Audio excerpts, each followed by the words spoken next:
সাম্যের কবি কাজী নজরুল ইসলাম।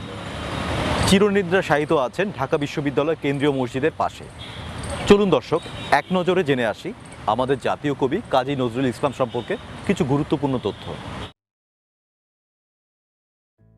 মসজিদেরই পাশে আমায় কবর দিও ভাই, যেন করে থেকে মুয়াজ্জিনের আজান শুনতে পাই।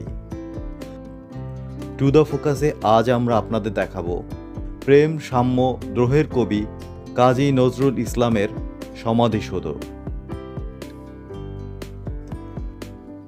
আমাদের জাতীয় কবির ইচ্ছা অনুযায়ী ঢাকা বিশ্ববিদ্যালয়ের কেন্দ্রীয় মসজিদের পাশেই তাকে সমাহিত করা হয়।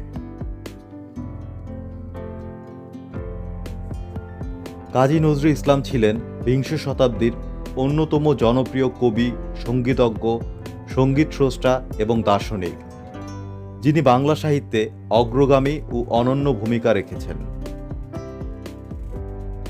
ভারতের পশ্চিমবঙ্গে জন্ম নেওয়া এই কবি বাংলাদেশের জাতীয় কবির মর্যাদায় স্বীকৃতি পায়।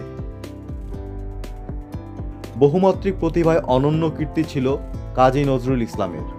তিনি ছিলেন একাধারে কবি, সাহিত্যিক, গীতিকার, সুরকার এবং অভিনেতা। তার এই বহুমাত্রিক প্রতিভা তাকে নিয়ে গেছেন অনন্য এক মাত্রায়। নজরুলের কবিতা, গল্পে প্রেম, সাম্য, দ্রোহ, বিরহ, বিদ্রোহের রূপ প্রকাশ পায়। ব্রিটিশ বিরোধী আন্দোলনের জন্য তাকে অসংখ্যবার কারাভোগ করতে হয়েছে।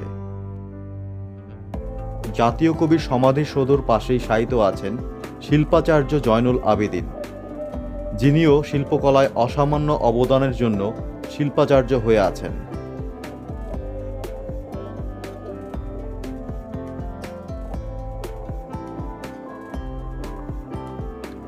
নজরুলের কবিতায় বেশিরভাগই শোষণ, বঞ্চনা ও শাসকের অন্যায়ের প্রতিবাদ প্রকাশ পায়।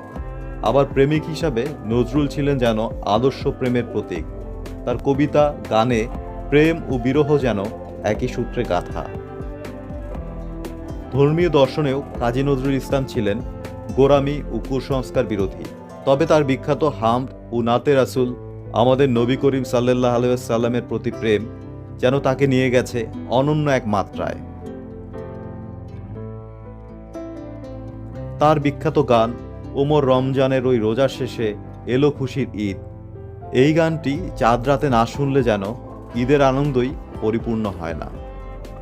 সব মিলিয়ে কাজী নজরুল ইসলাম ছিলেন পরিপূর্ণ একজন, যিনি শিল্পকলার প্রায় প্রতিটি ক্ষেত্রে সফলতার স্বাক্ষর রেখে গেছেন। 1976 সালের 29শে আগস্ট জাতীয় কবি কাজী নজরুল ইসলাম মৃত্যুবরণ করেন।